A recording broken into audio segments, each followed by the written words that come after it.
já travei, não gostei disso, vamos repetir. Bem-vindos, malta, hoje mais um episódio disto Pêssego. Connosco hoje temos Fátima Spínola. Ela é uma artista visual, plástica, já lá vamos, oriunda de Santana, e conhecia, curiosamente, através de uma conversa online. Já conhecia minimamente, mas lembrei-me de a convidá-la quando ela foi à Mulheres com Palavra. Vi esse episódio e achei que seria interessante, de facto, termos aqui uma artista, sobretudo nestes tempos também de Covid, em toda a gente está a passar dificuldades, mas se calhar, em particular, os artistas, também é uma classe que muitas vezes sentimos que tem mais reivindicações do que outra pessoa com um trabalho convencional, e seria interessante ouvirmos a sua experiência, uma vez que ela já tem obras, já conseguiu expor lá fora, e acho que isso é bom porque há pessoas que querem começar uma carreira e muitas vezes não sabem. Será que é uma carreira lucrativa? Se não é? Independentemente de ser lucrativa, será que é reconhecível? Terá autorrealização? Se as pessoas vão valorizar? E é importante ouvirmos de alguém que consegue. Olá, Fátima. Olá, olha, é um prazer estar aqui. Obrigada pelo convite. De nada. Eu vou ver se mexo bastante, como se tivesse visto por esse daqui na cadeira. Não, já está provado. Por aquilo que eu vi da tua obra, tens muito visto para esse aqui, muita produtividade e vontade de fazer. O visto para esse... Nós já não olhamos tanto no sentido... porque havia uma altura em que eu associava este projeto. Eu lembro de estar numa banca, assim a mexer, e um avô disse-me: pequeno, para quê? Tens visto para isso? E já não é tanto isso, é mais, já há pessoas que fazem e acontecem, já não é o facto de estarem paradas ou não. É uma excelente metáfora para ser proativo, para fazer, exatamente, para criar de diversas formas. É mais nessa linha. Mas então, conta-nos, como é que... és a segunda convidada oriunda de Santana, tivemos cá o Tiago. Exato. Portanto, Santana está na linha da frente de pessoas talentosas e sobretudo nas artes. Como é que nasce esse bichinho, eu ia dizer gostinho, mas o bichinho pelas artes, pelo desenho? Conta-nos tudo. Exato. Isto é uma excelente pergunta, visto que falaste do facto de ser de Santana, como o Tiago Silva, que é músico e que também é desta zona rural.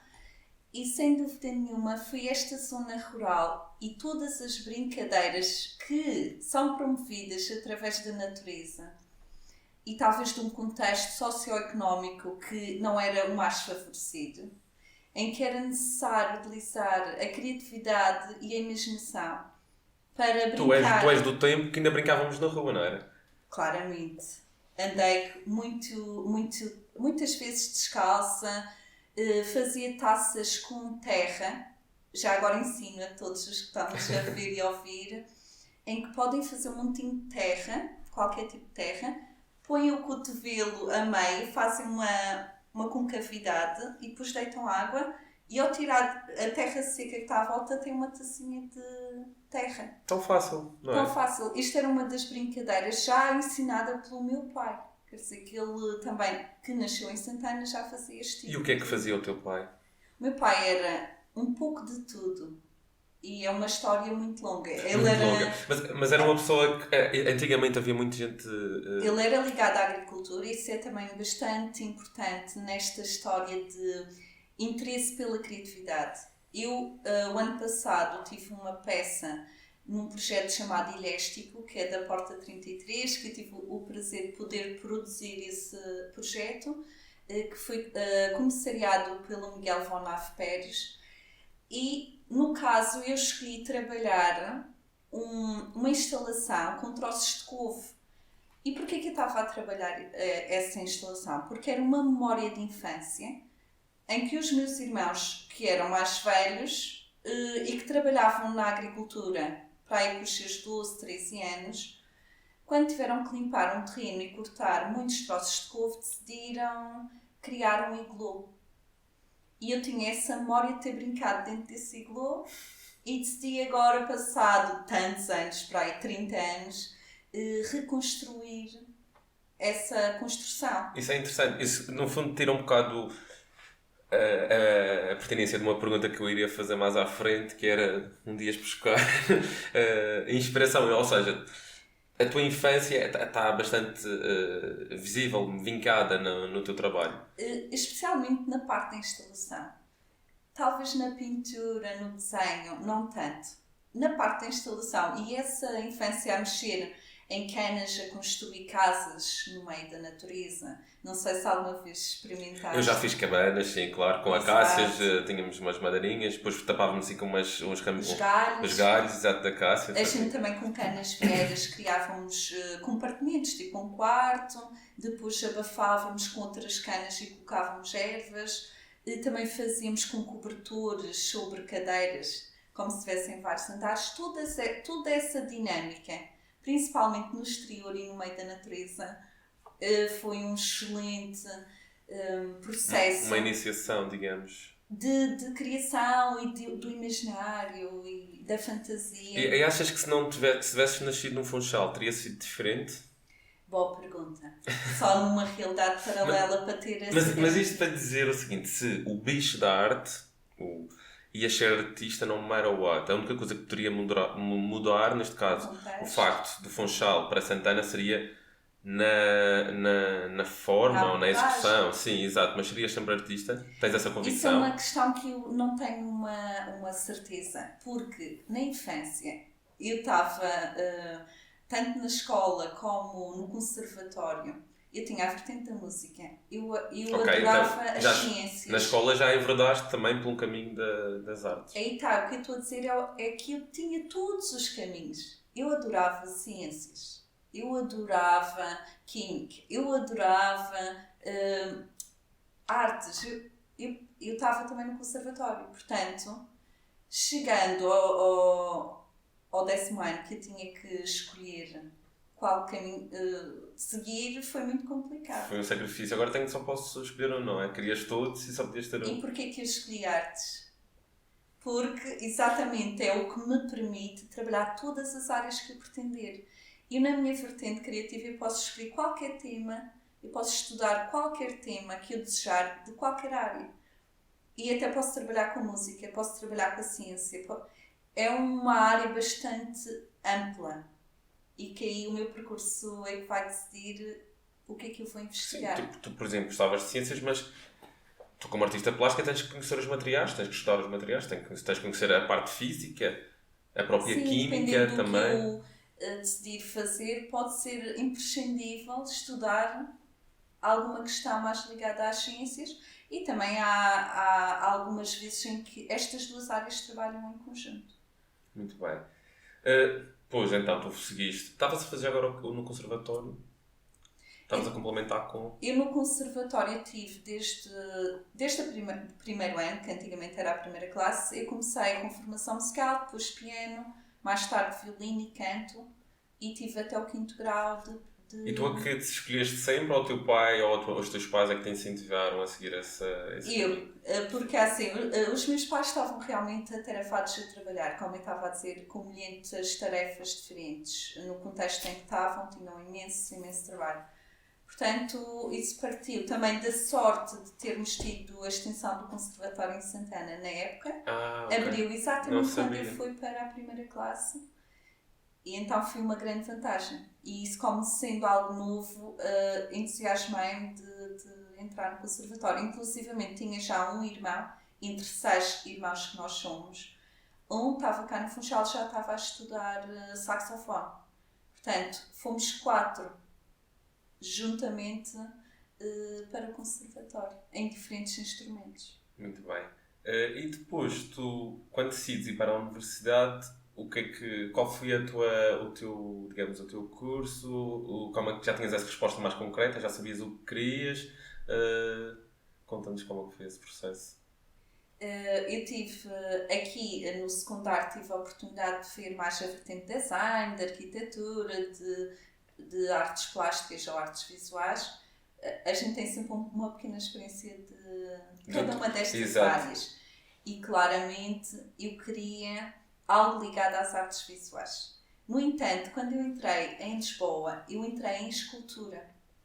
porque eu gostava tanto de escultura como de pintura. E eu pensei... Mas escultura é separado. O que é arte visual para nós? Ajuda-nos a... No caso, engloba isso, engloba instalação, engloba desenho, gravura, todas estas técnicas. A questão é, o curso havia o de pintura e havia o de escultura. E eu pensei, a escultura tecnicamente é mais complexa. Então eu vou entrar para o de escultura. Porque em termos de pintura não é tanto a questão técnica de a pintar de uma forma ou de outra. É mais criatividade, achas que é mais... Tenho a certeza. Okay. Nos moldes que atualmente se estuda, não é como na época clássica, há talvez um século atrás, as academias de arte eram muito técnicas. Era só representação do figurativo, era mesmo mexer só nos materiais. E eu fui parar a uma faculdade, que é a Faculdade de Belas Artes da Universidade de Lisboa, que é muito conceptual, o que eu não digo que será uma vantagem, mas a tendência é mais que o que interessa é o conceito do trabalho, não é? E da nossa linha de pensamento, em detrimento às vezes da questão técnica. Já o Porto é ao contrário. E eu, quando fui para a escultura, e após um ano, eu vi que eu preferia estar em pintura. E porquê? Porque em pintura eu podia fazer instalação, podia fazer escultura e podia fazer pintura e desenho, podia fazer tudo. E a escultura tinha que me cingir mais, pelo menos durante o curso, à escultura. Mas nesse ano acabaste por absorver? É igual. Eu quando mudei ainda estava ainda estavas no início. Comum. Ok. Excelente, foi a mesma altura certa para... E mais à frente acabaste por fazer as tuas experiências de escultura? Também continuo a fazer. Neste momento tenho um trabalho de pintura que ao mesmo tempo pode ser considerado instalação ou escultura, devido à tridimensionalidade. Espera, vamos então ramificar, para as pessoas compreenderem. Quando tu dizes pintura, estritamente tela. E quando tu dizes instalação... A instalação, que é o conceito que é mais difícil de compreender, normalmente implica o espaço. Pode implicar também a luz, o vídeo, pode haver videoinstalação, pode haver instalação que é só a partir da iluminação, pode ser com objetos de Rouvet, que é um conceito ready-made. Quando a gente pega, por exemplo, eu posso pegar neste copo e afirmar que é uma obra de arte. Como o Marcel Duchamp pegou no urinol industrial, que comprou, virou ele ao contrário. O urinol normalmente é assim. Ele virou ao contrário, assinhou Hermut, tipo um pseudónimo, e levou a um concurso que era para ser exposto em Paris. E ele era parte do júri e os seus colegas não aceitaram aquela peça. Ele foi dos primeiros a dizer que um objeto que ele escolheu e colocado noutro contexto era arte. Então a instalação trabalha muito também com objetos e com a colocação desses objetos no espaço. Eu estou a pedir, no fundo, essa explicação, porque eu confesso que não sou um maior entendido de arte, e também para algumas pessoas também que estejam a ouvir, acho que é importante. Mas isso estava-me a remeter recentemente para uma exposição que eu fui ao Porto, da Joana Vasconcelos, a Sara ia-me ajudar o nome. Não sei se era Serralves. Serralves, não é, Sara? Sim. E de facto tinha muito... Não era apenas ela, estivemos lá numa zona onde havia também uma parte mais sensorial, com música e gravura, som e isso tudo envolvido. Mas de facto foi isso, ou seja, eu percebia um pouco o que tu querias dizer na instalação, porque ela tinha lá, por exemplo, uma dos telefones, que eram vários telefones a fazer música e aquilo tudo instalado assim, pernas para o ar. Ou seja, ela deu uma nova vida aos telefones e é uma coisa assim um bocado surreal. Mas é de facto interessante e se nós pudermos definir, portanto, fazes um pouco dos dois e tens exposto mais na parte da instalação, na via da instalação ou pintura? Eu penso que pintura, mesmo assim, tem sido... E é o que te chama mais, é o que mexe mais contigo ou acaba por ser aquilo que também tem mais procura, se é que podemos dizer? Não, tu falaste a palavra certa. Pintura para mim é algo mais das entranhas. É mais aquilo que mexe mais comigo e é mais emocional. E a instalação muito mais racional.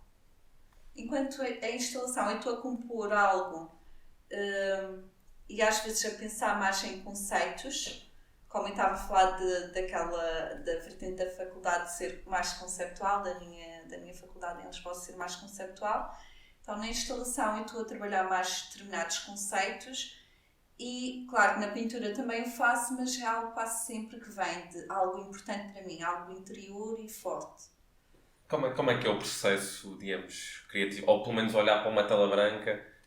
Tu forças-te a olhar para uma tela branca ou só vais para a tela branca quando já tens algo no imaginário e tentas explanar na tela? Sim. E se olhar para a tela branca também podemos considerar para o papel branco. Sim, acho que é mais o papel até. Primeira página. Era interessante que quando eu estava no secundário eu não perdia muito tempo, como havia colegas meus que ficavam ali estagnados a olhar. E eu tinha essa tendência de iniciar sem pensar, o que é uma espécie de desenvoltura que só serve para dar o arranque. Só que atualmente, e não estou a trabalhar nesses moldes, já não sou uma estudante, normalmente eu sei, não exatamente o que é que vai ocorrer naquele trabalho, mas sei o que é que eu pretendo. Depois, na prática, pode haver algumas alterações, mas tenho que saber mais ou menos o que é que eu vou fazer. E também quando eu trabalho para, por exemplo, exposições, eu defino uma linha. Um conceito a trabalhar e uma linha de pensamento. Sim, quando faz uma exposição, normalmente é algo mais conceptual. As obras entre si, exato, é uma série. As obras entre si têm um fio condutor entre elas. Ou seja, não sei, por exemplo, num artista podemos ver a paleta de cores, é semelhante. Aquele é um pastel azul, outro um pastel mais alaranjado, mas no fundo sim, a tonalidade é muito próxima.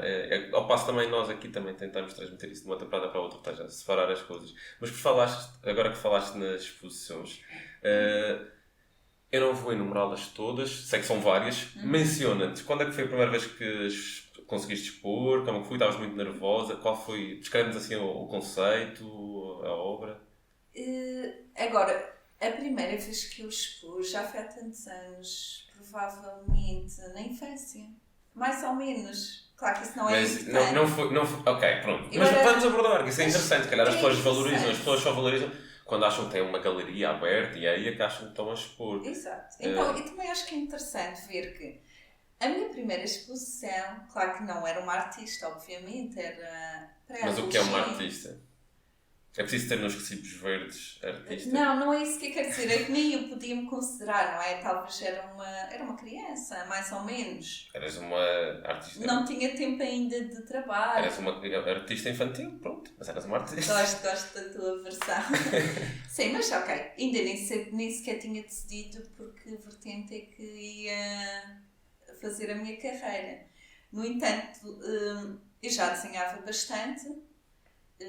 E para aí no 7º ano fui convidada a fazer parte do dia da natureza que era realizado em Machico, penso que pela Câmara Municipal na altura, e eu fiquei no stand da Quercus, porque eu também pertencia a Quercus, era mais uma variante dos meus interesses. Eu não sei, eu não conheço. A Quercus é uma associação ambiental.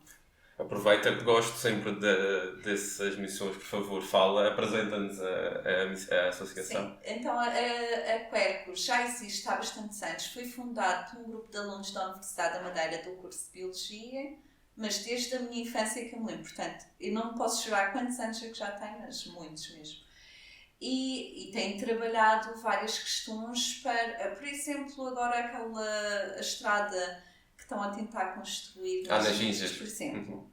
A Quercus, a postura da Quercus é contra, porque está principalmente aqui em defesa da importância de uma floresta que faz parte de um património mundial da Unesco, que é extremamente importante. Exato. Isto é só um exemplo. Então, nesse âmbito desta semana, que era uma semana da natureza e do ambiente, eu expus a minha primeira exposição individual, podemos dizer. E o que é que construíste?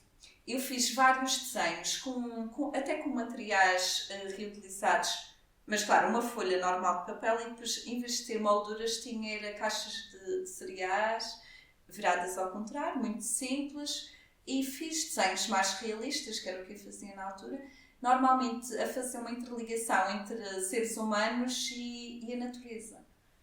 E foi uma experiência relevante, porque era logo um choque já com a parte de te expor aos outros. Mas sentiste pressão? Não. Não, mas tu sentes o feedback enquanto estás a trabalhar só para ti, não é? Que na altura era o que eu fazia, era estar a fazer desenhos, mas ficavam só no meu âmbito, ou alguém da minha família via, mas outra coisa é iniciar esse processo de exposição para pessoas que tu não conheces, e aí tens feedback. Imagina o que é eles verem lá uma exposição de desenho de uma criança pré-adolescente. E as pessoas vinham dar o feedback. Foi isso também que te atraiu, se calhar, para continuares? Não sei, mas foi relevante. Esta comunicação que é feita através das exposições. Caso contrário, se ficar sempre na ateliê, não há comunicação. Ótimo. Estávamos aqui a falar da questão de seres uma criança e não podias ser artista. Isto lembrou-me uma talk que é do Sir Ken Robinson, que ele é um doutorado em educação. E ele numa talk diz o seguinte, que ele está a dar um exemplo de uma criança. No fundo, a temática da talk é Does School Kills Creativity? E há lá ele demonstra como as crianças são tão criativas nessa idade, mais do que aquilo que imaginamos, em que ele diz assim, ninguém sabe como é que Deus aparenta. E a criança diz assim, pega num papel e numa caneta, eles vão saber dentro de um minuto, e começa a desenhar dois. Ou seja, esta pureza, esta ingenuidade, tu achas que a escola conseguiu explorar ou acaba por castrar um pouco? Se fores olhar agora o teu percurso, seja escolar, académico, todas essas obras que tu fazias quase ingênuas e achava, no matter what, estavas a lixar para as críticas. Agora, achas que foste moldada, foste independente, és independente? Olha, excelente. Esta abordagem que tu fizeste é excelente, porque na maioria dos casos o que nós vemos é que a escola vai acabar por obrigar a seguir determinadas linhas. Claro que a maioria dos professores atualmente, felizmente, já tem uma formação a nível de psicologia. A pedagogia associada ao desenvolvimento da criança poderá minimizar aquilo que acontecia há uns anos atrás, em que queriam que a criança só cumprisse determinadas questões, como pintar dentro da linha, não sair fora, manter... E não é isso que está em questão. Porque a questão aqui não é do fazer o desenho bem feitinho, como desenhar a letra. A gente, ao desenhar uma letra, estamos a desenhar. Aí sim é importante que seja perceptível. Na parte de criatividade é preciso desenvolver, e sem dúvida as crianças é que são os verdadeiros artistas. Porque são as pessoas com a mente mais aberta, não estão como nós, que ao longo do tempo vamos tendo limitações. Somos formatados, no fundo. Exatamente. E sem dúvida nenhuma que a criança é o verdadeiro artista. O problema é quando a gente vai só apostando no desenvolvimento da criança em outros termos e deixamos para parte, que é, não há tempo, não vamos fazer... Tens de dedicar só a português, a matemática ou... Todos nós, a maior parte de nós já ouvimos isso. Exatamente aquilo que era a parte curricular dita mais relevante. Sendo que a parte criativa vai fazer um desenvolvimento no ser humano, na empatia, na criatividade, na investigação, que vai ajudar qualquer outra área. Portanto, não é possível, não se deve estar a descurar todo o trabalho de criatividade. E não é limitar a pintar desenhos em que tem que ficar tudo bem pintado e dentro da linha. É fazer mais que isso. Eu vou dar um exemplo. Há aqui na Madeira uma pessoa que eu admiro imenso, que é a Luísa Spínola, e não é da minha família. É uma artista plástica que por acaso tem também este nome. E ela tem a única escola que eu acho que está há mais tempo a fazer um excelente trabalho com crianças e jovens, que é o Ateliê Gatafunhos. E sim, eu quando vou lá fazer alguma atividade com ela, já foi por curiosidade, eu aprendo. Eu com esta idade, eu continuo a aprender. Desde ter um lápis no pé e desenhar com o pé, desde a desenhar com os olhos fechados, com o lápis entre as pernas e a folha que mexe. É coisas assim que fazem desenvolver a nossa criatividade. As crianças são muito mais abertas a isso. Interessante. Olha, eu também tinha aqui, nesta linha de ideias, eu tinha aqui também há um debate muito que diz que às vezes não se apoia, que não se valoriza a arte. Mas também, ao mesmo tempo, o que se nota é que o público em si também não manifesta o mesmo nível de interesse pelas artes como por outros, como pelo futebol, etc. A minha questão é, será que a Secretaria de Educação, ou neste caso a tutela regional, mas seria o Ministério da Educação, será que está a fazer tudo para que nós no futuro possamos valorizar mais a arte? Ou seja, isto para dizer o quê? Porque se neste momento pedem-se subsídios, por que não investir mais na educação e valorizar mais a arte para que no futuro não seja preciso pedi-los? Ou seja, se instruirmos as crianças, os homens do amanhã, a apreciar a arte, eles acabarão por pagar o bilhete por própria vontade, sem a necessidade dos subsídios. Achas que neste sentido está a ser feito algo? Vamos ver. Há aqui um investimento, por exemplo, eu vou falar mais a nível regional, que é o contexto que eu estou e que domino mais. Há um investimento na área da música, por exemplo, muito positivo, no sentido que aqui, a nível de educação, nós já estamos há muitos anos a ter como obrigatório música desde a primeiro ciclo, etc. A música, se calhar, ainda é a arte que se safa no meio disso. Eu diria que é muito positivo a nível na parte de educação, não só de pessoas músicas, mas também de público. Há uma educação mais forte nesta vertente. Na vertente das artes visuais, quem tem feito mais este papel tem sido os museus, através do serviço educativo. Vários museus têm trazido crianças e até adultos, idosos, a participar em atividades práticas, porque nada conquista mais do que tu próprio interagires, não ires lá só oferecer alguma coisa, mas para além de ver e conhecer, também experimentar, para criar memórias mais profundas e um respeito maior. Mas que nós... é o que interessa, o respeito por esta vertente das artes visuais, que é muito associada a algo lúdico. A gente agora na quarentena vimos que os pais devem ter-se, eu não sou mãe, mas fui vendo que os pais estavam sem saber muito bem o que fazer com as crianças, porque já não estavam habituadas a tê-las tanto tempo com eles. E, olha, uma folha para fazer um desenho, atividades criativas foram extremamente relevantes para manter as crianças sãs, não é? E também, não é entretidas no sentido de entretenimento, mas para elas terem realmente algo que ocupar a mente.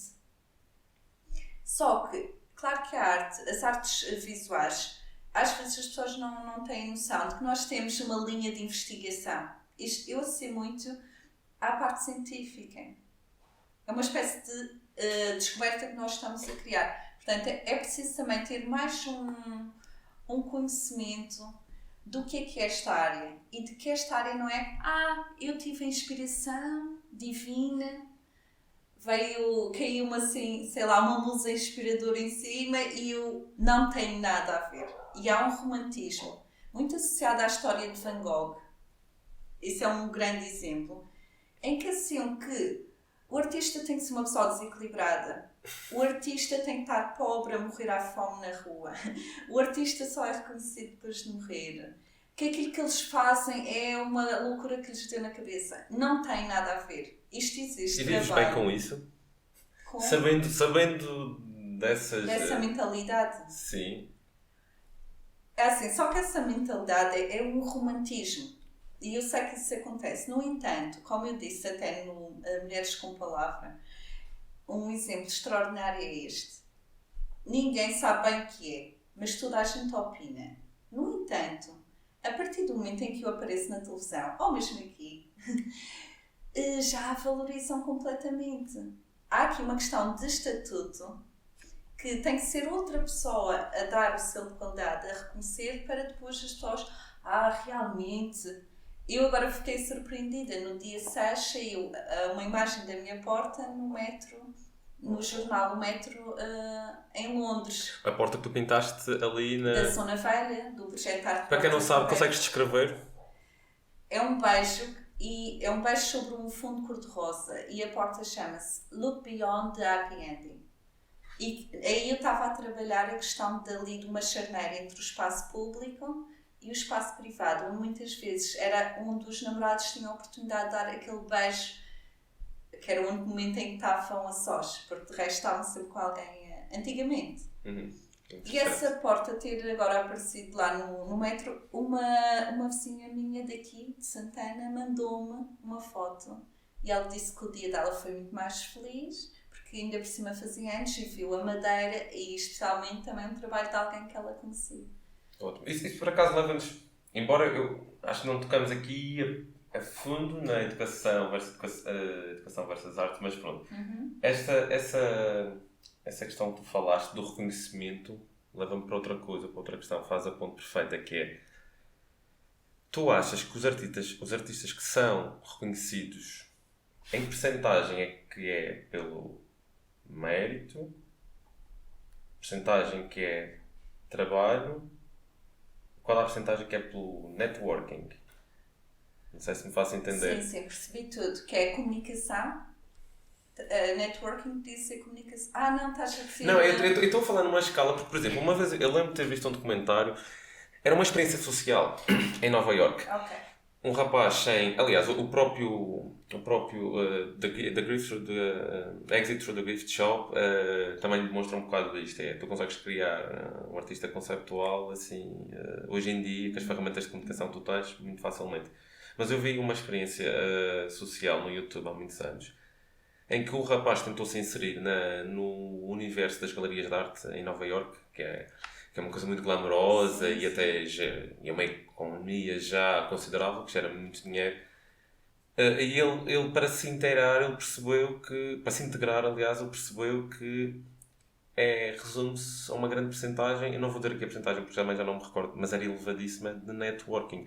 Porque são as pessoas que tu conheces, sim, que vão dizer bem do trabalho e que vão criar a percepção que o teu trabalho é bom. Eu percebi a tua pergunta agora. Percebi claramente. O networking é neste sentido. Sim. Estás a perceber? Olha, compreendi perfeitamente. Então, já quando eu estava a estudar em Lisboa, já comecei a ver como é que as coisas funcionavam. Até estudar História da Arte, tu já começas a perceber, porque tu vais questionar porque é que estes artistas, que eram amigos, são todos considerados na História da Arte. Já assim... Sim, eles conviviam todos uns com os outros. Eram todos grupinhos, eram todos aqueles que criavam um núcleo forte, um núcleo duro. Na própria faculdade eu comecei a ver exatamente isso a acontecer. E tinha vários colegas, já de Lisboa, já com bons contactos, já com bom background, a se ingrar muito facilmente. Enquanto outros estavam ainda, como a gente costuma dizer, a apanhar nheques. Não sei se sabem esta expressão. Sim, mas percebo perfeitamente. Que é algo que a gente não sabe. Estamos ali à procura de algo que a gente ainda desconhece. E eles já sabiam o que é que estavam ali a fazer. Claro que o contexto português, ninguém tem inveja, porque aqui realmente não há mercado, realmente não há... tem galerias, obviamente, mas é um contexto muito, a nível mundial, quase sem relevância. Todo o contexto, então não se fala da Madeira, mas a nível nacional em si já é muito... quase inexistente, se for a pensar no contexto a nível mundial. Portanto, um artista que vive em Portugal e que só está em Portugal está morto. Não é? Mas espera, agora temos aqui uma questão, porque nós há dias estamos aqui a falar em escalabilidade, não sei se tens a noção do conceito. Não, do termo não. Não, escalabilidade, por exemplo, eu se estiver aqui na Madeira a vender bolos, eu posso vender bolos à partida, o bolo tem uma vida útil, não... pode ser congelados, mas vamos simplificar, bolos frescos. Sim. Eu posso vender só à escala das pessoas que passam perto da minha... do local de venda, seja de venda. Qual for. Eu para escalar tenho que abrir outra padaria mais próxima para conseguir abranger mais. Mas a Madeira tem um espaço geográfico limitado, logo, para escalar, a escalabilidade do processo em si, do modelo de negócio, é reduzida. Mas, por exemplo, na internet, tu basta teres uma música, essa música é difundida além fronteiras. Portanto, há coisas que são Eu escaláveis. percebi exatamente, mas este assunto da arte, como estávamos a falar, que percentagem é que é de networking, não é? Da rede, não sei se estou a dizer corretamente. Sim, network e o que é mérito, trabalho. Não, o mérito tem que existir, primeiro. Tem que haver mérito. Se não existir mérito, dificilmente vão dar a cara por ti, seja lá como for. Tem que haver trabalho, tem que haver mérito. A questão é, vamos fazer o Não, eu seguinte. só estou a dizer que isto é uma parte. Tipo, é obrigatório o mérito. Mas vamos supor que todos têm igual mérito. Porque assim, Exatamente. todos são bons. Todos os que estão na luta são bons. Exatamente. Vamos retirar o mérito da equação. É exato. O mérito está aí nessa base, que é necessário. Também não é qualquer tontinho que vai para lá. Apesar desse... Pode ter corrido bem, talvez essa experiência que fizeram, em que ele talvez fingiu que era um artista. Sim, no fundo ele não era E pode ter corrido bem. Mas tipo, na maioria dos casos é preciso ter mérito. Mas tu podes ver, há um caso do Mr. Brainwash, que é o tal do documentário Exit Through the Gift Shop, em que ele acaba o documentário, ele não era artista nenhum, ele andava atrás do Banksy, entrevistou o Banksy, e no meio conseguiu uma forma de, através do marketing, conseguir se promover, claro. E ele no final vendeu uma tela por e o Banksy como é que é também, diz-me tu? Se ele não é um excelente produto, ele é um produto. Ninguém sabe quem ele é. Ele pode ser muitas pessoas, ele pode não ser só uma, até porque aquela técnica é de reprodução. Dá perfeitamente para ser um conjunto de artistas a fazê-lo. Ele já tem imensos documentários. Ele teve aquele golpe de marketing aquela obra que ele vendeu. Que depois autodestruiu-se. Aquilo para mim é uma encenação completa. Mas que as pessoas ingênuas e que não percebem nada da área devem ficar... genial! Isto deve ser toda uma indústria. É uma indústria que decide, como por exemplo em Hollywood, e nós sabemos, existem tipo milhares e milhões de atores bonitos, sabem representar, só que só alguns é que são escolhidos. É isso que eu estava a tentar de fazer. Eu só estava a iniciar o percurso para dizer o mérito, e depois tu tens que ter esse trabalho, não é? Alguma coisa tens que ter, não apareces ali do nada. Depois, sem dúvida, os contactos é fundamental. Às vezes, até a tua nacionalidade pode-te impedir de evoluir na carreira, como o caso de seres português, não é? Sim, não tens... Vai mudando consoante as modas, mas nós não temos quase nenhuma história de arte, não temos quase ninguém na história de arte a nível mundial. E, portanto... Se ainda fosse na literatura, se calhar já teríamos algum conhecimento. Agora, a gente ainda tem que fazer um percurso até chamar a atenção mundial, tipo ainda, uau, estou aqui a brincar. Mas ainda temos que chegar aí, portanto, a gente está quase uma nulidade. Ser português já é assim, para já. E depois disso, isto envolve, aí já nem se sabe o que isso é um mercado financeiro. Eu aí nem sei para onde começar. Porque isso vai desde lavagem de dinheiro, a máfia. Até podia ter sorte. Imaginemos que eu tinha sorte de um dia conhecer alguém. Nem sabia bem quem era essa pessoa. Essa pessoa engraçava comigo. Se eu já tivesse ali o trabalho, ele vê. Este produto é produto. Vê bem o que eu estou a dizer. Ele vai olhar como um produto. Certo. É possível de vender ou de alguma forma... Ou de especular, de valorizar, especialmente de especular. Posso ter essa sorte, sei lá, de acontecer isso. De facto, há um interesse aqui da indústria em criar ícones, tal como no futebol e noutros, criam-se ícones para aumentar a leva-se. Mas isso exato. É tudo o que está por trás disso, em todas estas áreas, infelizmente, são questões económicas. Sim, no final da linha acaba por ser...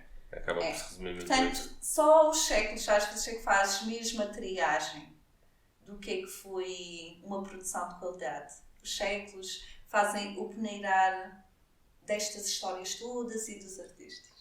Mas Fátima, tu já conseguiste expor lá fora, apesar de seres portuguesa, conta-nos lá, como é que tem sido conseguires dar visibilidade ao teu trabalho Embora haja estes obstáculos, como nós sabemos, mas tu tens conseguido, tens feito Sim. uma série pronto, não sei se fazes, já fizeste inteiras exposições lá fora, mas sei que já levaste Não, peças para expor. coletivas. Exato. Sim. Agora eu vou dar um exemplo como é que aconteceu. Por exemplo, eu fazer a coleção de uma coleção que é do Imago Mundi, que é do Luciano Benetton, um dos donos da Benetton. É o mais velho da Benetton. Ele tem uma coleção a nível mundial. Ele está a tentar ter um pouco daquilo que se faz em todos os países e já abrangeu alguns deles. Entretanto, eu tive o convite e aí sim posso falar das redes sociais. Porque eu não estou a ver... Eu não digo networking inteiramente todo pejorativo. É importante. Não, neste caso, por exemplo, eu estando aqui, não sei como é que eles chegaram até mim. Não sei como é que eles chegaram até o meu trabalho. E o que eu creio, ou que alguém algum professor meu tivesse aconselhado, alguém do continente, eu não estou a ver aqui ninguém a aconselhar o meu trabalho para essa coleção, ou foi através das redes sociais que alguém que estava responsável por isso escolheu eu para representar um dos artistas portugueses na coleção que vai mapear a arte contemporânea. E consegues-nos descrever assim, não temos recurso aqui à imagem, mas conseguias dar-nos uma memória descritiva da obra? Eu até vou dizer qual é o conceito qual é o conceito desta coleção. Eles enviam, através do sistema de distribuição da Benetton, as telas para os artistas. Em troca, eles não pagam. Eles vão-te fornecer o material, vão ir entregar, vão ir buscar. E são tamanhos de pequeno formato. 2 telas diferentes. Uma foi para o Museu de Arte Contemporânea de Málaga e outra ficou para a coleção Benetton. Portanto, isto é benéfico para o artista, mas também como é um pequeno formato não tens grandes despesas, não estás de alguma forma a sentir que estás a ser prejudicado. Fica aquele exemplo do teu trabalho lá, uma espécie de também marketing, podemos dizer. E para eles é excelente porque têm tido uma coleção enorme que está a ser, a nível de produção, não tem grandes custos, porque eles estão a usar os meios da própria empresa. Mas é bom saber que está a ampliar muito mais o público. Muito bem. Por ter estado tanto em Espanha como em Itália e porque essa exposição é rotativa. Este é um exemplo. Ok. Mas pronto, ou seja, não sabes bem explicar como, mas a verdade é que houve reconhecimento, é sinal que... que é importante a gente fazer também essa comunicação posterior, é extremamente fundamental. Exato. Trabalhar nas redes sociais, eventualmente, também. Achas que isso tem-te ajudado? Eu gostava até de poder, de alguma forma, descansar das redes sociais, mas como é uma ferramenta de trabalho, no fundo. Muitos projetos, muitas exposições foram feitas através de contactos que iniciaram a partir das redes sociais. Ótimo. Nós também recorremos sempre das redes sociais para contactar os nossos convidados. Exato. E por vezes também tenho assim um bocado... Estou para ver aquele documentário agora está aí na Netflix, dizem que é... Pronto, já não é nada que nós não saibamos, mas é bastante revelador sobre o lado perverso psicológico das redes sociais. Às vezes também apetece-me, mas ao mesmo tempo estamos a ficar um bocado dependentes porque é a nossa voz quase que tirar-nos o pio. Exato, estamos a ficar perigoso porque isto é um jogo... Exato. Eu gostava de sair, mas ao mesmo tempo, se eu quero este projeto e outras coisas que aconteçam, eu preciso daquilo. És invisível. A partir do momento, neste caso, na parte profissional, se não colocares no Instagram, como tens no YouTube, és invisível. Exato.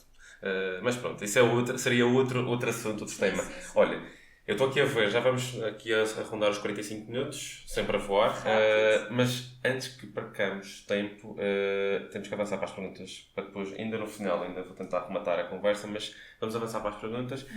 O Nino Frazão pergunta: o panorama artístico em Portugal nunca foi fácil e a Madeira não é exceção. Perante este facto, e face ao percurso excepcional da sua carreira, pergunto... É um amigo, foi tudo comprado. Está comprado, está bem. Pergunto se continua a existir esperança no mercado regional, nacional, ou o foco numa internacionalização poderá ser visto como uma espécie de garrafa de oxigênio para as suas criações. esta pergunta a gente mais ou menos já falou um pouco, e então o que eu diria é, o mercado aqui e a possibilidade de entrar na história da arte é inexistente. Na Madeira é zero. Zero e Portugal zero. A gente pontualmente vai vendendo, mas isso não interessa nada para a arte, porque a gente vende para pessoas que não estão a comprar por ser uma obra de arte. Como é que pagas as tuas contas? Isso é uma questão importante que a gente não falou, que é com curadorias, isto é, organizando exposições, em que eu determino qual é o conceito, que artistas é que vão estar, a fazendo intervenções de arte urbana, a fazendo serviço educativo. Eu tenho andado em áreas sempre dentro desta parte cultural. E alguma área que tenhas feito intervenção que seja mais visível? Eu sei que, por exemplo, na rua do... Queres falar da rua dos Tanués? Sim, por exemplo, aí fui curadora do projeto, defini o nome, claro, se calhar algumas pessoas estão esquecidas ou passou-lhes ao lado. Que não se querias... chama Adota uma Loja. Este nome até fui... Mas claro, tinha uma equipa a trabalhar. Sim, foi um projeto da Câmara, não foi? Exatamente, da Câmara Municipal, e tinha uma equipa com uma arquiteta, com a chefe mesmo do departamento e com os carpinteiros que fizeram a montagem. Mas o meu trabalho aí era, como curadora, definir qual era a base. Foi escolhida uma base da pipa, que é a parte só redonda, porque também não está a interferir diretamente na arquitetura. É uma obra que se pode colocar e retirar. Acho que é bom essa vantagem de ser efêmero. Isto é um exemplo e tive que definir qual era o conceito. A Rua dos Tanueiros, tanuaria, é a mesma criação das pipas, por isso vai dentro dessa linha. Os artistas trabalhavam ou sobre o conteúdo da loja, para a qual estavam a trabalhar, ou sobre a história da rua. E aí a história da rua já é também muito abrangente. Ok, e já está tudo terminado? Já podemos ver todas? Estão todas lá. Ok, muito sim, bem. sim. Se tiverem curiosidade, passem na Rua dos Tanués. Então, portanto, isto é uma das tuas fontes, ou seja, consultoria, digamos, ou seja, forma de... Curadoria é a pessoa que Sim, faz o refinamento da seleção das coisas. Uhum. E também falaste aqui no projeto Porta 33, também foi um projeto interessante. Exato, um projeto magnífico que marcou também o aniversário da Porta 33, que foi inaugurado em setembro de 2019, no instante já passou um ano, e que abrangeu 45 artistas madeirenses, sendo que a maioria estão, alguns em Nova Iorque, Berlim, em várias cidades europeias e americanas. Mas se calhar é melhor, antes de... Eu estava a ficar ainda mais interessado, mas se calhar antes disso, se calhar é melhor explicar o que é a Porta 33 para os nossos ouvintes. A Porta 33 é a galeria, eu acho, com mais tempo aqui na região e que tem um trabalho extraordinário.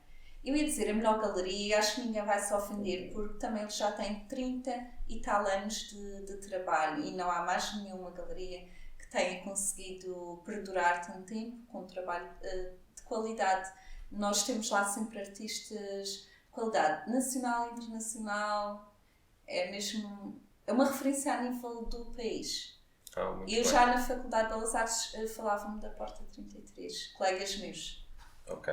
Então, financeiramente, através dessas coisas, consegues, és autónoma e ainda consegues, apesar deste trabalho ser time consuming, também tens que balançar depois.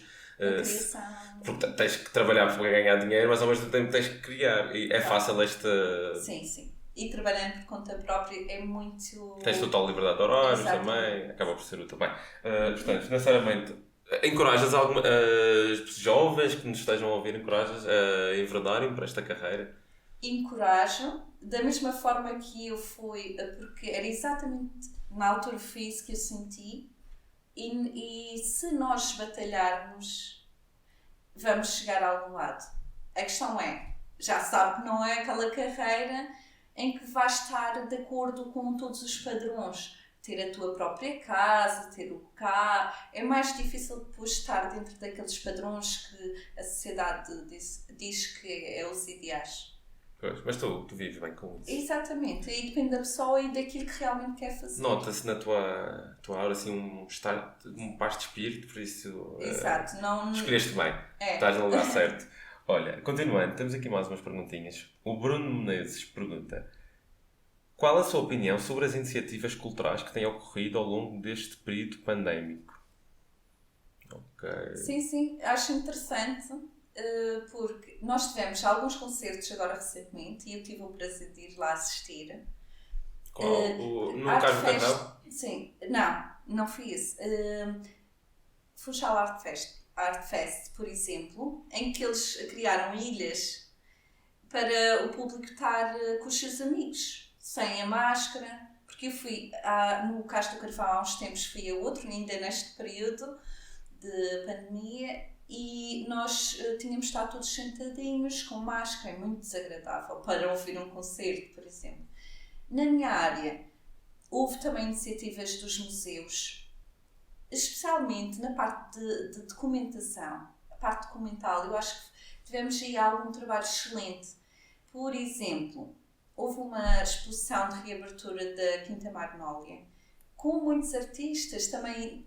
Sim, a Quinta Magnólia agora está orientada para. É uma espécie de galeria municipal não, mas regional, pelo menos. E então aí eles pegaram investigadores, em artistas que falavam das obras que tinham sido expostas. Fizeram um trabalho de vídeo muito interessante, a nível mais de conceito, de história, para também guardar sobre aquele trabalho. Como a gente não tem crítica de arte, foi interessante produzirem estes vídeos que a gente pôde assistir em casa, que foram libertados em determinados períodos, que iam apresentando esse... Não sei se compreendes o que eu estou a dizer, que sim, eu estou a atacar... Não, é que eu já estava a pensar na próxima pergunta, que é, estávamos a falar, porque eu ouvi aquele episódio, eu normalmente não vejo entrevistas dos convidados, mas no teu caso já tinha visto. E estavas a dizer aí, e bem, o que é que falta para haver crítica artística? Reviews no jornal de uma peça, de uma exposição. Isso não vai acontecer. Simplesmente isso não vai acontecer, porque no contexto que nós estamos, que é um meio muito pequeno, é quase impossível, as pessoas não sabem lidar com a crítica e vão estar sempre a se encontrar. Portanto, mesmo com o jornalista... Mas tens conhecimento se já houve no passado e depois correu mal? Já houve tentativas de correr mal. É. As pomadas jangaras nunca mais falar. Exatamente, é muito difícil. E não é só aqui no contexto regional. Em lugares muito pequenos, mesmo a nível nacional, sim, mesmo há pouca crítica especializada. E depois parece que é uma briga de comadres. Em que as pessoas sentem que estão a ser postas em causa, não a sua obra, seja de cinema. As pessoas personalizam muito a questão. Há uma dificuldade gigante. Tu lidas bem com a crítica? Assim, eu não tenho muita crítica porque, como nós falamos, a maioria das pessoas vão me dizer: está lindo, É o tipo de madeirense. Nós vamos à RTV Madeira e depois há sempre alguém que fala naqueles programas culturais de visitar o passeio público. E não há uma que diga, desafinou ali. Não, fiz espetacular. Então eu já falei, quase que sinto aqui pressionado para dizer, bem, ok, tens que ir. Vais à ponta de sol a ver um concerto. Não, adorei, foi espetacular esta vista. Todos nós repetimos aquela cassete. Não sei se é porque já vimos os anteriores e repetimos uns aos outros, ou se o madeirense em si, na sua essência, vai ver sempre bem. A gente está, que isto nesta parte social está-se claustrofóbico, então a gente não tem muito para onde se mexer. E então, imaginemos, se as pessoas não percebem nada de arte, que em geral ainda temos um enorme trabalho para as artes visuais. Era essa a questão aqui que nós exploramos bem na parte da educação. Posso ter devagado para o outro lado, mas era importante também. Só que aí está, nessa parte de educação, há um longo trabalho para fazer. Mesmo a palavra instalação é desconhecida. O que é uma instalação? Eu próprio estava na dúvida, já tinha presenciado, mas eu queria que também, aproveitei para explicar também aos nossos ouvintes, mas também para mim, porque de facto queria e de percebermos que isto é um emprego como os outros, sendo da parte criativa, não é exatamente a mesma coisa, mas não é uma cena divina nem um dom. Não é apenas isso, tem que ter muito mais de trabalho. E acho que já me estou a perder, mas as nossas perguntas estão sempre a passar ao lado. A maioria das pessoas não vai-me fazer uma crítica que eu possa ter em conta. É normal. Mas eu noto isso. Como é que eu lido com a crítica? Suavizando, por tanto gabarem ou dizerem bem, como dizerem menos bem. Até prefiro, se calhar, que seja menos bem por algo. Não quero que comecem a fazer isso, não é? Olha, eu, por exemplo... Não é essa o meu pedido. Mas eu percebo o que queres dizer. Mas aí está, praticamente não posso dar grande valor às críticas, a não ser que sejam de colegas de profissão ou pessoas que eu quase tenho a certeza que são da área. Não, acho que na maioria das pessoas, ou tu tens uma grande autoestima, ou então a crítica vai ser sempre... vai interferir no teu bem-estar. E é por isso que as pessoas preferem, se calhar, nem ouvir, nem ler, e até, se calhar, aqui na Madeira é assim que deve estar. Eu acho piada que, às vezes, eu acho que a crítica pode ser uma força, um catalisador. Mas é coisas tão simples. Eu, por exemplo, se eu digo à minha mãe, olha, a comida hoje estava assim, eu estava assado, minha mãe leva a peito quando eu digo mal da comida, estás a perceber? Tipo, hoje em dia já não estou a lembrar com os meus pais, mas dizer às vezes tipo... É uma ofensa logo. E até nessa pequena coisa, acho que quase são muitas poucas pessoas que estão preparadas para lidar com a crítica. O que é pena, porque se calhar, às vezes é isso que nós precisamos. Nós precisamos de ouvir e de ganhar mais humildade para perceber, ok, se calhar ainda não está no ponto, ainda não está certo. E às vezes a crítica é o que nos falta. Mas sem crítica não... É por isso que eu disse que por vezes prefiro ouvir a crítica negativa. Porque a crítica negativa, claro que não pode não ter só a ver com o meu trabalho e comigo. Também tem a ver com o pessoal que está a dizer. Mas normalmente é uma crítica mais sincera, mais forte. E então, não estou a dizer para as pessoas agora começarem a dizer mal do trabalho. É verdade que às vezes sim, a crítica diz mais às vezes sobre a pessoa em si, aquilo que ela está a transmitir, do que aquilo que ela está a transmitir. Analisa e também tira o som do que é importante. Eu digo crítica negativa e crítica positiva. Todas elas são críticas, só que as críticas do tá bonito, eu gosto, não é propriamente um desenvolvimento e uma transmissão de conhecimento e de crescimento. É por isso também eu fico contente, eu sei que as pessoas fazem por afetividade, mas claro que isso não vai influenciar o meu trabalho, não é? Exato. Não vou ficar por ali por dizer, está tão lindo. Bem, temos mais perguntas. O Tiago Marques pergunta: como é que é viver num país onde o investimento público é quase nenhum? Portanto, na área, espero. Na área, sim. Público na arte. Como é que é viver num país... Ou seja, sentes falta de mais apoios de parte do erário público? Seria excelente, por exemplo, que houvesse mais coleções públicas, porque aí teríamos garantias que o Estado estava a criar um conjunto de obras que depois podem ser estudadas para a história. Achas enquanto que o Estado... a gente não está a adquirir obras dos nossos artistas, essas obras vão se dispersando e depois nunca vão ser estudadas. Isso é mais do que vender para nós artistas. Eu estou a vender. É garantir que a tua obra está num colecionador que um dia vai fazer questão de valorizar aquela obra, que um dia vai fazer questão de dar a obra a investigadores para estudarem a obra. Senão a obra morreu por ali. Tu achas que o Estado, ainda há 2 meses atrás, antes da nossa ministra dizer que ia haver um coquetel, quando decidiu comprar, salvo erro, 600 foram já alguns milhões a vários artistas, achas que isso foi uma medida dada a circunstância, ou seja, para ficar bem na fotografia, ou foi bem aplicado? A ministra da Cultura... No caso era de música, era de artes visuais... Era artes visuais. Ela estava no... Da música acho que também distribuíram... Mas lembras dessa polémica? Sim. Não, eles compraram nessa tarde, quando ela está a dizer que agora que não ia falar nisso, que ia beber um drink, ela estava na cerimónia onde tinham acabado de comprar... posso estar a dar um número exagerado, mas acho que foram 2 milhões para não sei quantos artistas. E na tua par do processo, porque eu não vejo televisão. Mas acho que isto é o tipo de medidas para ajudar. Eu lembro de falar, mas não vi. Não vou dizer exatamente sobre esse caso. Mas lembro também houve uma polémica, porque puderam fazer concertos só através da web, mas estas medidas, que algumas aconteceram aqui, foram, claro, só daquele momento, no sentido de... Isto foi para a fotografia, no fundo. Eu não digo que foi para a fotografia, mas foi tipo, como aqui também aconteceu. Por sim, exemplo, aqui também algo eu fiz a nível de vídeo, eu ia fazer serviço educativo, como não podia fazer com as crianças, como já estava agendado, em vez de cancelar, eu fiz um vídeo a contar como é que se faz o processo, tipo, a fazer mais ou menos como para as crianças trabalharem em casa. Não é a mesma coisa, não tem o mesmo impacto do que se as pessoas estão frente a frente, como os concertos online. Não tem. E praticamente, quem é que tem pachorra de ouvir um concerto online e estar em casa?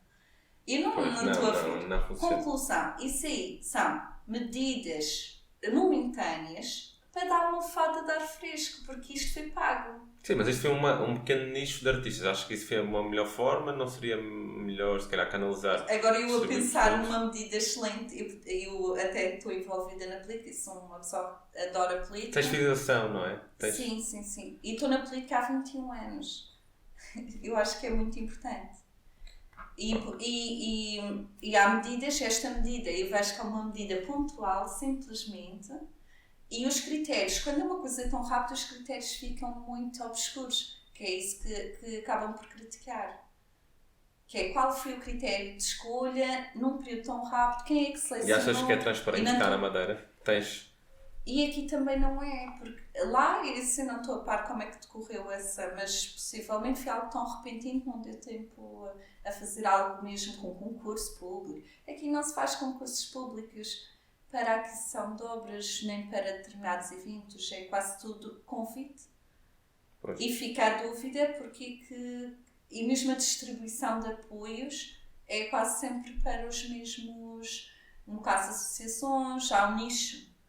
Portanto, é mais ou menos a mesma perspectiva, que era preciso maior transparência, mas é burocrático ao mesmo tempo.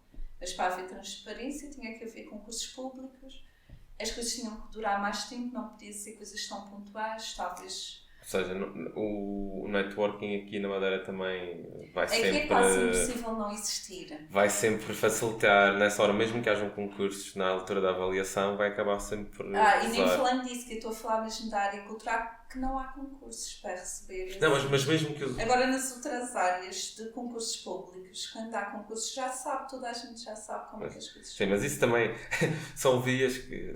E também... Conversas políticas que... Não, quer dizer, não entrar... há problema nenhum. A questão é, por exemplo, eu não estou aqui a falar de grandes questões políticas. Mesmo a Madeira é difícil tu sair, dares um pé para um lado e não estares com alguém que tu conheças. Portanto, sim, tu estás numa determinada área e tens já imensa gente que tu conheces que pode trabalhar contigo. É ou não é? Não é difícil tu, numa ilha tão pequena, encontrar pessoas desconhecidas. Imagina da área do vídeo. Da área do vídeo. Tu precisas trabalhar com alguém. É sempre os mesmos, também não há muita gente à escolha. Sim, nós às vezes isto já está... Mas a verdade é que existem 2 ou 3 empresas que concorrem e eles vão distribuindo, se formos a ver. Mas sim, de certa forma, nós também gostamos de criticar e de... mas há coisas que estão bem, quando outras se fala não estão. das empresas já é um pedaço mais complicado. Quando é a nível de pessoas, individualmente, é mais difícil. Mas em nível de empresas só existem aquelas. Também... se calhar houve alguém facilitou para que só existisse aquelas. Mas continuando, sim. Eu já estava aqui a preparar outras coisas. Eu já ia falar aqui, entrar às vezes barram, o próprio Madeira já barrou concorrentes, ou seja, para não haver concorrência. Mas isso, vamos em frente. Sim, o Jorge Ribeiro de Castro pergunta: sentes que alguma vez poderias agir de outra forma, esquecendo a arte e enverdando pela política? Olha, nem tinha visto. E a calhar mesmo, eu por acaso não quis ler antes. Fizeste bem. E agora, foste bem desprevenida, mas já estávamos a falar de política. Acho que sim, pode acontecer. Agora, esquecer totalmente a arte é impossível. E achas que o que é que poderias fazer pelos artistas? Aí eu podia fazer... fazer... já percebi que tu és muito próximo dessa comunidade. A comunidade aqui também é pequena e vocês são muito juntos. Eu podia fazer muito porque eu sou artista. E o que nós temos mais é políticos que não percebem nada de arte. E aí está o problema. Quando vão tentar fazer políticas para os artistas, não são pessoas conhecedoras de causa que fazem essas políticas. Portanto, vão injetar aquilo que lhes apetecer. Okay. Portanto, se fosse em relação à política relacionada com a arte artística, então é expectável que este passo, que este salto aconteça. É expectável. Não faça. É expectável. Oxalá um dia vejamos a Fátima aí a batalhar pelo bem-estar, pela arte e cultura na Madeira. Olha, temos aqui ainda mais 2 perguntinhas, só para fechar, que já passamos de 1h10. Bem, vamos perguntar aqui. O Duarte Freitas pergunta quando senti que tinha este dom artístico. Tinha o dom?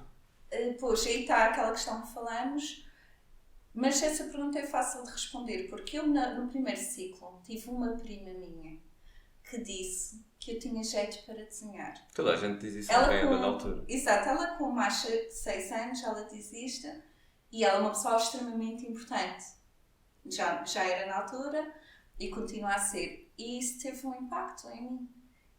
Apesar de... Sendo verdade ou não, porque muitas vezes é como tu dizes há pouco, o elogio vem pela base da afinidade. Não, mas a verdade dela, porque ela também era uma criança.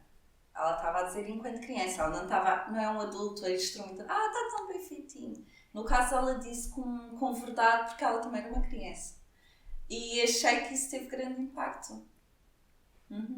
Ok, muito bem. Olha, só para terminar, temos aqui um desafio, já nem é uma pergunta, é um desafio. Não, acho que já fui embora. O Filipe Alexandre Gonçalves, que é um regular, o nosso espectador atento e assíduo, diz o seguinte: desafio-te a cantares fado.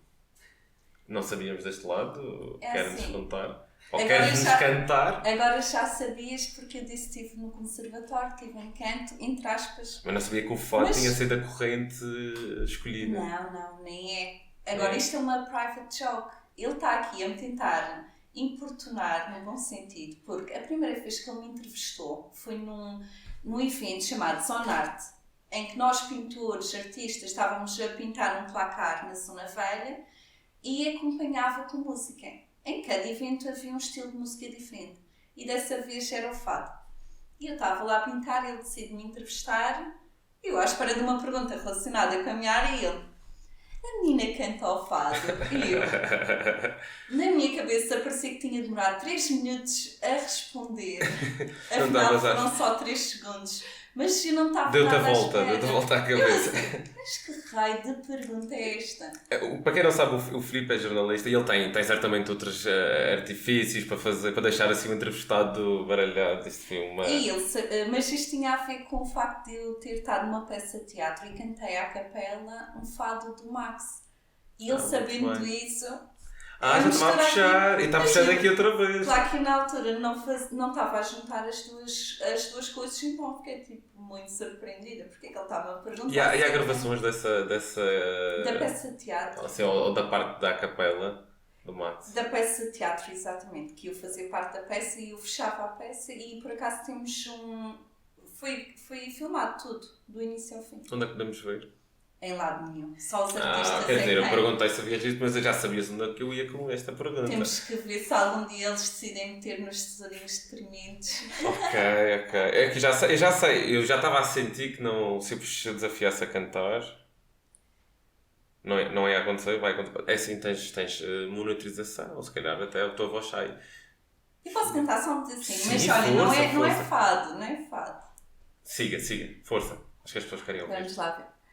Lullaby of Birdland, that's what I always hear when you sigh. Never in my wordland could there be ways to reveal in a phrase how I feel. E chega. Bem, tenho que bater palmas, Não estava à espera tão afinadinho, tão alinhadinho. Muito bem. Eu não sou nenhum júri, estou aqui com papel e caneta, mas eu não estou a avaliar a performance, mas fiquei confesso espantado. Isso é um quê de Broadway aí? Tu gostas desse tipo de... Eu quando estudava no conservatório cantava mais, a minha voz é mais lírica. E isto é jazz, só com a minha voz mais doce dá aquele toque talvez que pode lembrar os filmes da Disney. E também as músicas da Disney encaixam perfeitamente neste tom de voz lírico. Muito bem. Olha, foi uma rica surpresa, não estava à espera que a voz soasse. E que tal foi com os headphones? Conseguiste? Excelente, devia ter isto em casa. Olha, ótimo. Pode ficar mais vezes, o estúdio está montado, já sabes, podes usar. Bem, eu não tenho mais perguntas dos nossos convidados, mas queria te perguntar, assim, só para fechar, Trabalhos atuais, futuros, em breve, o que é que a pandemia parou tudo ou as coisas estão a acontecer? Eu tenho tido imenso trabalho. Tive agora recentemente uma exposição no dia 31 de julho, que vai continuar até, penso eu, até início de novembro, que se chama Lixo e que está numa galeria que se chama La Salita Madeira. Só que eu estou a fazer eventos e prefiro estar a abrir, no contexto de um evento, do que estar a abrir, não eu, mas a galeria está a abrir todos os dias. Por outro lado, tenho um projeto que vai sair agora, que é do Festival Fractal, e que vai sair este mês, possivelmente vai ser montado, é um projeto de arte urbana, e possivelmente vai estar na rua no meu dia de anos. Onde é que podemos ver? Conta-nos. Não sei se posso contar, eu não tenho a certeza. Ok, então deixamos só o nome, repete o nome para as pessoas seguirem. Festival Fractal. Ok, eu sei que tem um conceito. Exatamente, o Fractal é intervenções no espaço público, tanto uma mistura da parte da arquitetura como também do convívio. Eu vou dar um exemplo que talvez seja mais fácil de perceber. O ano passado, nas escadinhas ao pé da Rua do Bispo, fizeram projeção de cinema ao ar livre com almofadas nas escadinhas, que a gente passa lá todos os dias, mas que é um lugar apenas de passagem, e criaram um momento de lazer ali. Houve também um canto de leitura com contos para crianças no Museu Pinta das Cruzes, no Mirador ao pé do museu, por exemplo. E aquilo também é algo efêmero, mas que faz com que se use melhor os espaços que muitas vezes são só de passagem. Ótimo, ok. Bem, estamos conversados. Não sei se queres deixar alguma mensagem, se queres mencionar algo. Não, só queria agradecer realmente este momento que passou muito rápido. Já temos 1h10. E foi agradável, muito agradável. Foi, sem dúvida, eu acredito que também as pessoas irão gostar, sobretudo a malta mais ligada, porque eu notei, de facto, pelo volume de perguntas, que havia muita gente interessada na tua vinda cá e fico feliz por isso. Olha, gostei muito. Felicidades para o teu trabalho. Continua igualmente aqui com o projeto. Obrigado. Continua a se ingrar. E vocês aí em casa continuem também a assistir, a apoiar. Sigam o trabalho também da Fátima Spindler. Podem seguir nas redes para conhecer o trabalho dela, saber onde ela está a expor. E outros eventos, curadoria. Façam aquelas interações que os algoritmos são difíceis, gostes, seguir, partilhar, stories, etc. Porque senão não anda para a frente. E precisamos também dessa, embora seja um pedacinho reféns, mas vamos precisar de um pedacinho disso porque senão não temos voz, não é? Corta-nos a voz. Está bem. Malta, até à próxima. Obrigado por estarem aí desse lado.